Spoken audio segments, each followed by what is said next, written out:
রেজাউল করিম আব্দুল্লাহ এত বড় পণ্ডিত অবশ্যই স্বীকার করতে বাধ্য হয়েছে যে সম্মিলিত মোনাজাত করার প্রমাণে কোন সহিহ হাদিস নাই। যদি কেউ করে পাবন সহকারে তাহলে বিদআত হবে। আলহামদুলিল্লাহ বলেন। নামাজের পরে যে মুনাজাত, এটা আলাদা একটা ইবাদত। নামাজ এক ইবাদত, মুনাজাত আলাদা একটা ইবাদত। মুনাজাত করতেই হবে এটাও বলা যাবে না। মুনাজাত আলাদা একটা ইবাদত।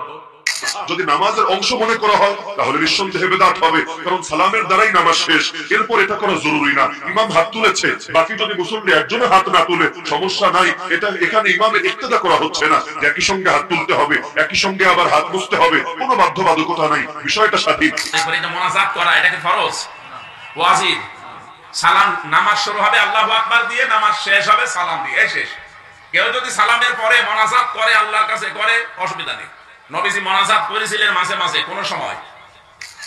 আমাদের বাংলাদেশে প্রতি সালাতের পরে, ফরজ সালাতের পরে আসসালামু আলাইকুম ওয়া রাহমাতুল্লাহ, আসসালামু আলাইকুম ওয়া রাহমাতুল্লাহ, ইমাম সাহেব সালাম ফেরানোর পরে যে আল্লাহুম্মা আমিন বিরহমাতিকা ইয়া আরহামার রাহিমিন, এই যে প্র্যাকটিসটা আমাদের দেশে হচ্ছে, এইভাবে কিন্তু সাহাবাদের সময় এবং বিশ্বনবীর সালাতের পরে এভাবে মুনাজাত হতো না। তবে ইন জেনারেল হাত তুলে দোয়া করা এটা বৈধ। নামাজের শেষে সম্মিলিত মুনাজাত কি দিতেই হবে? কেউ যদি মনে করে দিতেই হবে তাইলে বিদআত হয়ে যাবে। সম্মিলিত মুনাজাত কেউ যদি মনে করে দিতেই হবে তাইলে বিদআত হয়ে যাবে। দিতেই হবে তা না। নামাজ একটা ইবাদত, যে কোনো ইবাদতের পর দোয়া করলে আল্লাহ কবুল করেন, ওইটাও একটা ইবাদত। বাকি এটাকে জরুরি মনে করলে, নামাজের অংশ মনে করলে এটা অবশ্যই বিদআত হয়ে যাবে। নামাজের পরে সম্মিলিত মুনাজাত এটা আমাদের দেশের সব মসজিদে মসজিদে আছে, কিন্তু আমার নবীজি কখনো এরকম করছেন বলে কোনো প্রমাণ নাই। কথা কি বুঝতে পারছি? তারপরে আমাদের দেশে মানুষ করে, না জানা করে, না বুঝা করে। আল্লাহ তাআলা আমাদেরকে সঠিকটা করার তৌফিক দান করুন।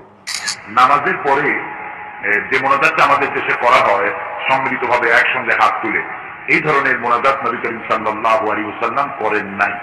হাদিস দ্বারা প্রমাণিত নয় যে নামাজের পরে সকলকে নিয়ে একযোগে তিনি মোনাজাত করেছেন, এটা প্রমাণিত নয়।